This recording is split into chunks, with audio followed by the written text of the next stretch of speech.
दूर किसी जंगल में टूनी चिड़िया अपने बेटे के साथ रहा करती थी। वो जंगल में फूल बेचने का काम करती थी। मम्मा, आप मेरे विदेश जाने से दुखी है क्या? नहीं नहीं बेटा, मैं बहुत खुश हूँ। मेरा बेटा विदेश जाकर पढ़ाई करेगा और एक कामयाब पक्षी बनेगा। अब आप जल्दी से सो जाओ बेटा, सुबह जल्दी भी उठना है। फिर कुकू सो जाता है। मैंने मेरे बेटे की पढ़ाई के पूरे पैसे जमा कर लिए हैं। अब मुझे किसी बात की कोई चिंता नहीं है। अपनी आंखों में अपने बेटे के लिए लाखों सपने लिए टूनी चिड़िया सो जाती है। मम्मा, कल विदेश जाने का आखिरी दिन है। कुकू की मम्मा भी कुकू को विदेश पढ़ने भेज रही है। कालू, सुन रहे हो ना? जग्गू क्या कह रहा है? टूनी चिड़िया का बेटा विदेश पढ़ने जाएगा और हमारा जग्गू सारी उम्र तुम्हारी तरह चोरियां ही करेगा। मैं गया था चाचा जी के पास पैसे मांगने, लेकिन चाचा जी के पास तो कुछ भी नहीं था। मम्मा, मुझे कुकू बता रहा था, उसकी मम्मा ने तो उसके लिए पैसे भी जमा कर लिए हैं। कालू, टूनी चिड़िया ने जो पैसे जमा किए हैं, आप वो किसी तरह चुरा लाओ और हमारा काम आसान हो जाएगा। हाँ गौरी, मैं भी यही सोच रहा हूँ। फिर कालू कौवा आधी रात को अपने घर से जाता है और छुपके से जाकर टूनी चिड़िया के पैसे चुरा लाता है। चिड़िया ने जो पैसे जमा करने में कई साल लगाए थे, कालू कौवा वो पैसे 1 मिनट में चुरा लाता है। फिर सुबह हो जाती है। कुकू, कुकू, कुकू बेटा उठो, ये क्या हो गया? मेरी और मेरे बेटे की खुशियाँ चोरी हो गई। मम्मा, आप रो क्यों रही है? क्या हुआ?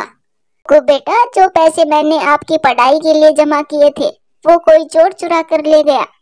मम्मा, आप चुप हो जाओ, आप चिंता ना करो, वरना आपको कुछ हो जाएगा। चुप हो जाओ बेटा। अब हम क्या करेंगे? मेरे पास तो और पैसे भी नहीं है कि मैं आपको विदेश भेज सकूं। कोई बात नहीं मम्मा, अब मैं भी आपके साथ फूल बेचने जाया करूंगा। टूनी बहन, क्या आपका बेटा भी जा रहा है विदेश पढ़ाई करने? नहीं गौरी बहन, मैंने जो पैसा जमा किए थे वो पैसे कोई चोर चुरा ले गया। अब मैं कैसे अपने बेटे को विदेश भेज सकती हूँ? बहन, हमारे पास भी पैसे कहाँ थे? वो तो जग्गू की नानी ने भेजे हैं कुछ पैसे जग्गू की पढ़ाई के लिए। मम्मा पापा, आप देखना, एक दिन मैं भी कामयाब पक्षी बनूंगा। जग्गू बेटा, कहीं आप विदेश जाकर हमें भूल ना जाना। नहीं मम्मा, आप चिंता ना करें, मुझे सब मालूम है कैसे आपने टूनी आंटी के घर से चोरी करके मुझे विदेश पढ़ने भेज रहे हो। ये सब मैं कैसे भूल सकता हूँ।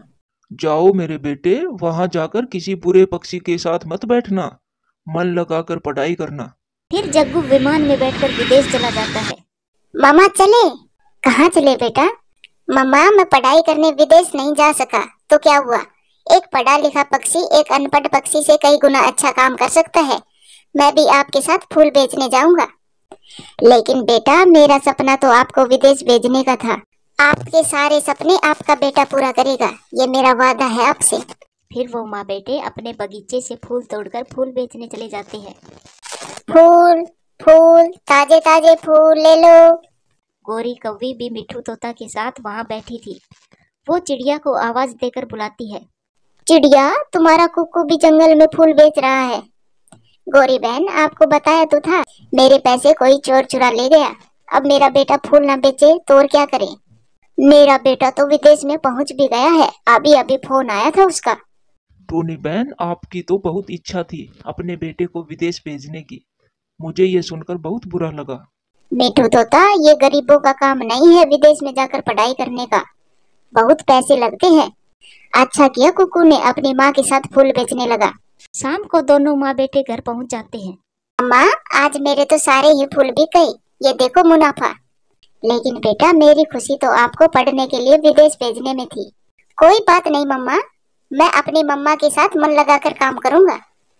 ऐसे ही कुछ समय गुजर जाता है। जग्गू कौवे को विदेश आए हुए कुछ दिन हुए थे कि उसकी दोस्ती एक मिंकी नाम की कौवी से हो जाती है।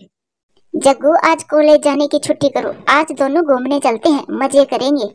मिंकी, मेरे पास पैसे खत्म हो गए हैं, तो अपनी मम्मा को कहो, वो भेज देगी। मुझे मालूम है मेरी मम्मा पापा के पास कुछ भी नहीं है, उनके पास कुछ हो या ना हो, वो तुम्हारे लिए जरूर पैसे भेजेंगे। फिर जग्गू अपनी मम्मा को फोन करता है। मम्मा, मुझे फीस और खाने के पैसे देने हैं और मेरे पैसे खत्म हो गए हैं, आप कुछ पैसे भेज दे। जग्गू बेटा, आप चिंता ना करो, मैं कुछ करती हूँ। मगर आप मन लगाकर पढ़ाई करना। देखा, मैंने कहा था ना कि आपके मम्मी पापा जरूर कुछ करेंगे। जग्गू और मिंकी घूमने चले जाते हैं। कालू जी, जग्गू का फोन आया था, उसे कुछ पैसों की जरूरत है।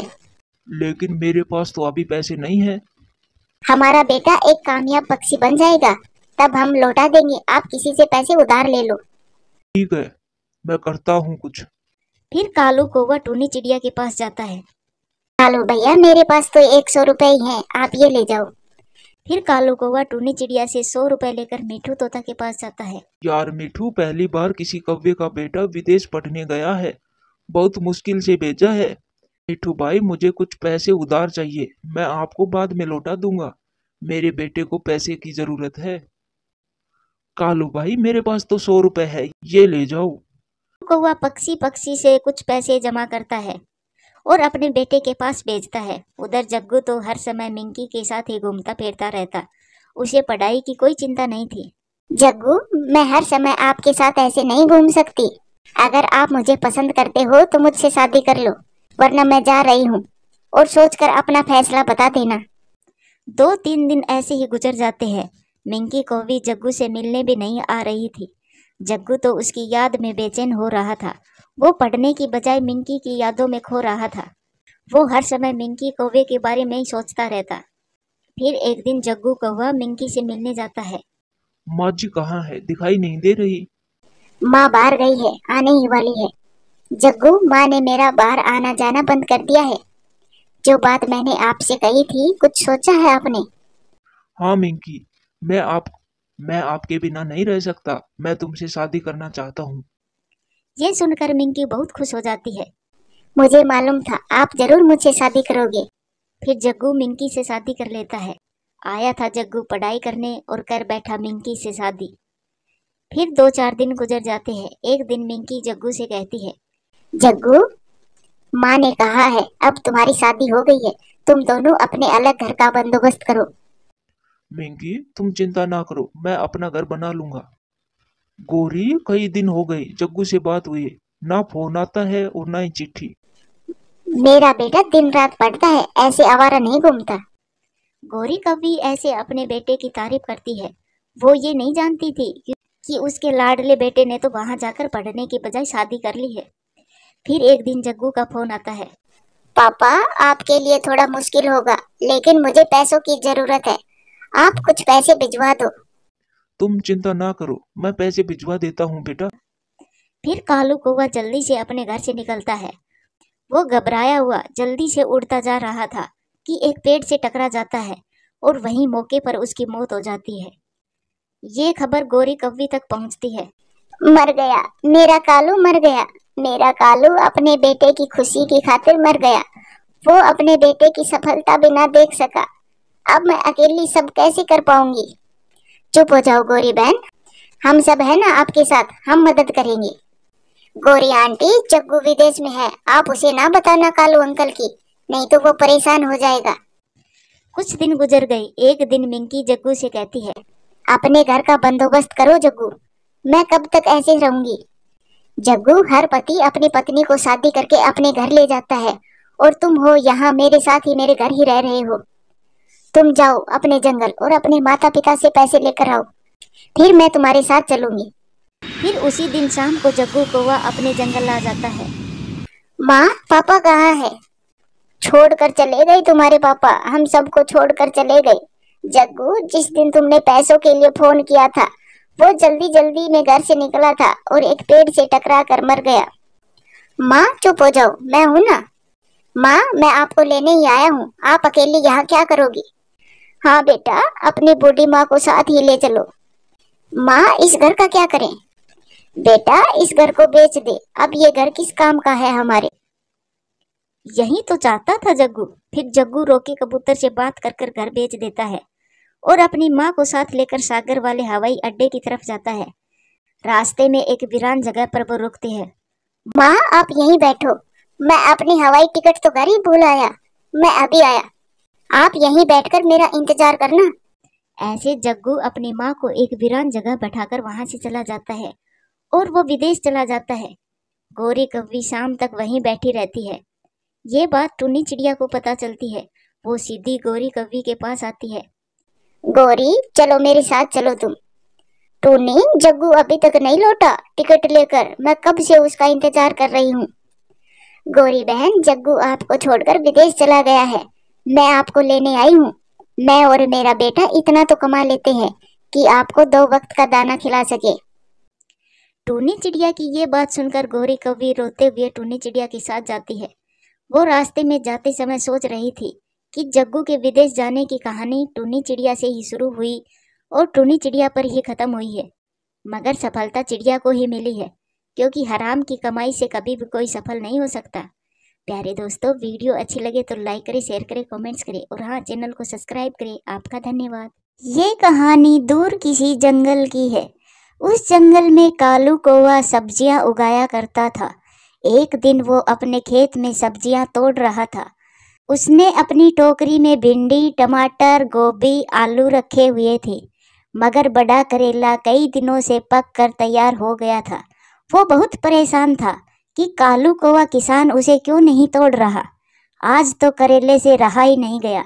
वो कालू कौवा से कहता है, मालिक आप मेरी तरफ भी तो देखो, अब मैं भी जवान हो गया हूँ। मेरा रंग देखो, मेरा आकार देखो, मैं भी तैयार हूँ। मैं भी इस खेत से मंडी में जाऊं और कोई मुझे भी खाए। आप और सब्जियों को तोड़ कर ले जाते हो, लेकिन आप मेरी तरफ देखते भी नहीं हो। तुम करेले हो और कोई भी तुम्हें पसंद नहीं करता, ना ही कोई बच्चा और ना ही कोई बड़ा। मैं तुम्हें तोड़ भी लूंगा तो भी मुझे कुछ भी नहीं मिलने वाला सिवाय तुम्हारा बोझ उठाने के। ये सुनकर करेला उदास हो जाता है। मालिक मैं भी तो एक सब्जी हूँ, आप मुझे एक बार आजमाइए तो सही, एक बार मुझे भी मौका दे। अगर ऊपर वाले ने मुझे बनाया है तो मेरे अंदर जरूर कोई खूबी होगी। करेले की इमोशनल बातें सुनकर कौवे को करेले पर दया आ जाती है और वो करेले को तोड़कर अपनी टोकरी में रख लेता है और फिर वो अपनी सब्जी की टोकरी उठाकर मंडी की तरफ चला जाता है। आज तो वो जवान करेला बहुत खुश हो रहा था। वो खेत के बाद नई दुनिया जो देख रहा था। नहीं नहीं, मुझे करेला नहीं चाहिए। करेला कोई भी ग्राहक नहीं खरीदता। आप बाकी की सब्जी के पैसे लो और ये करेला किसी और दुकान वाले को बेच दो। अरे भाई साहब, ये भी तो एक सब्जी है, इसमें क्या दिक्कत है आपको? एक बार कहा ना करेला मुझे नहीं चाहिए। सुन लिया ना करेले, मैं कहता था ना कि कोई भी तुम्हें खाने वाला नहीं है। अब मैं तुम्हें अपने ही घर ले जाता हूँ, हो सकता है मेरी गोरी ही तुम्हारी सब्जी बना ले। फिर कालू कौवा अपनी टोकरी में वो करेला लेकर अपने घर आ जाता है। कालू जी कैसी रही आज की बिक्री, कोई कमाई भी हुई या नहीं? हाँ गोरी, बाकी की सब्जी तो बिक गई, मगर ये करेला किसी ने नहीं खरीदा और इसे मैं घर ले आया हूँ। ये आप भूल जाना कि मैं ये करेला खाऊंगी। मुझे करेले से सख्त नफरत है। इससे अच्छा तो तुम इसे कहीं रास्ते में ही फेंक आते। ये सारी बातें सुनकर वो करेला रोने लग जाता है। मालकिन जी, इसीलिए तो मालिक मुझे तोड़ नहीं रहा था। मैंने मालिक से प्रार्थना करी, तभी मालिक ने मुझे तोड़ा है। आप एक बार मुझे बनाकर तो देखिए, मैं बहुत स्वादिष्ट बनूंगा। तुम्हें तो अभी मैं फ्रिज में रखती हूँ। फिर गोरी कौवी करेले को उठाकर फ्रिज में रख देती है। करेले को फ्रिज में बहुत ठंड लग रही थी, मगर वो बेचारा कर ही क्या सकता था, कोई उसे खा भी तो नहीं रहा था। उसी जंगल में टूनी चिड़िया और रोकी कबूतर पड़ोस में ही रहते थे। रोकी कबूतर कई दिनों से चिड़िया से मिलने नहीं आया था, इसीलिए टूनी चिड़िया परेशान हो रही थी कि रोकी कबूतर क्यों नहीं आया। टूनी चिड़िया अपनी बेटी चिंकी से कहती है, चिंकी बेटा आप घर में ही रहना, मैं आपके कबूतर अंकल से मिलकर आती हूँ। फिर टूनी चिड़िया रोकी कबूतर के घर जाती है। कबूतर तो बीमार था, वो अपने घोंसले में ही लेटा हुआ था। रोकी भैया आपको क्या हुआ?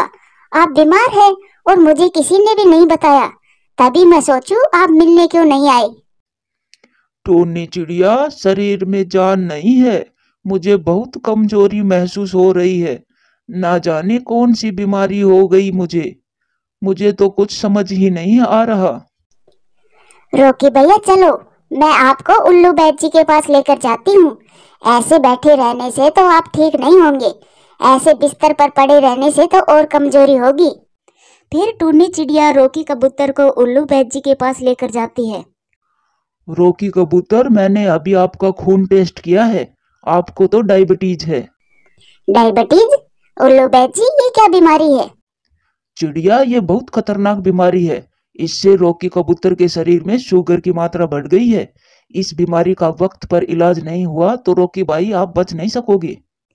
ये सुनकर रॉकी कबूतर तो खड़ा खड़ा ही गिर जाता है। रॉकी भैया, आप हौसला रखें, आप जल्द ही ठीक हो जाओगे। मैं ये दवा दे रहा हूँ, समय पर लेना और मीठा नहीं खाना है। उल्लू बैद जी, मैं बच जाऊंगा ना? मुझे मरने से बहुत डर लगता है। आप समय पर दवाई ले, आप ज्यादा ना सोचे। चिंता करने से ये बीमारी और बढ़ जाती है।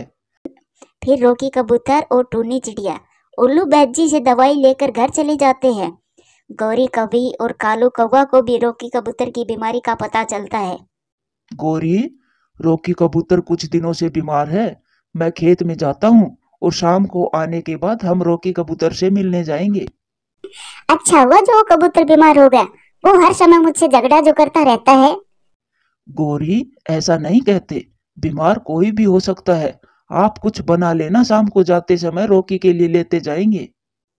ऐसा कहकर कालू कौवा घर से चला जाता है। क्या बनाऊं मैं उस गंदे कबूतर के लिए?